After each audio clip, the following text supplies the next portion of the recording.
हमेशा से दुर्ग भिलाई छत्तीसगढ़ की राजनीति का केंद्र रहा है। यहाँ से कई कद्दावर नेता निकले हैं, चाहे वो कांग्रेस से हो या बीजेपी से। अब इन दिनों कुछ लोगों की चर्चा एक बार फिर से सुर्खियों में है, जो भिलाई और दुर्ग से ही ताल्लुकात रखते हैं।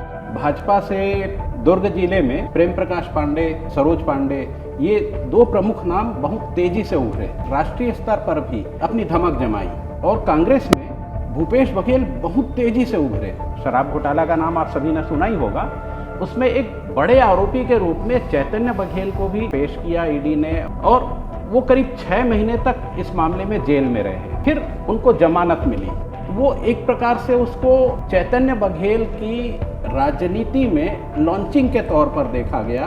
बीजेपी में भी कुछ चेहरे हैं जिनको लेकर आजकल काफी चर्चा है कि शायद अब ये अभी बागेश्वर धाम का जो कार्यक्रम भिलाई में हुआ था, वो राकेश पांडे की लॉन्चिंग थी। सरोज पांडे को उठाने में राकेश पांडे का सबसे बड़ा हाथ रहा है। सरोज पांडे का कद राष्ट्रीय स्तर पर और प्रदेश स्तर पर इतना ऊंचा है कि उनकी बात को काटने की हिमाकत दूसरे करने में डरते हैं। कार्यकारिणी में वही नाम आए जिस पर सरोज पांडे ने राइट का निशान लगाया, यानी कि सरोज पांडे के लोगों को ही जगह मिली है। क्या एक बार फिर से बीजेपी उन्हें राज्यसभा भेजेंगी?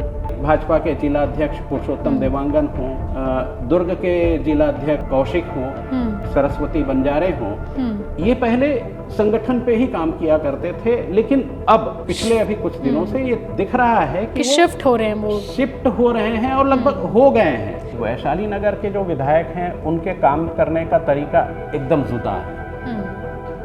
वो दिखता है कि वो केवल अपने क्षेत्र की जनता के लिए काम करते हैं।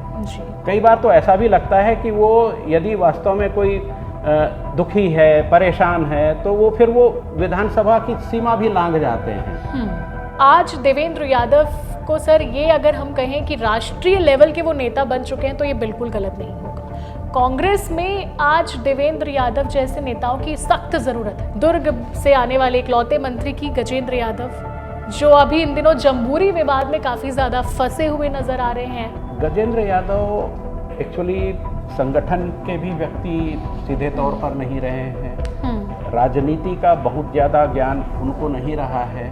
ये आरएसएस के बहुत अच्छे फॉलोअर रहे हैं। जी, क्या लग रहा है, वन टाइम विधायक बन के तो नहीं रह जाएंगे ललित चंद्रा?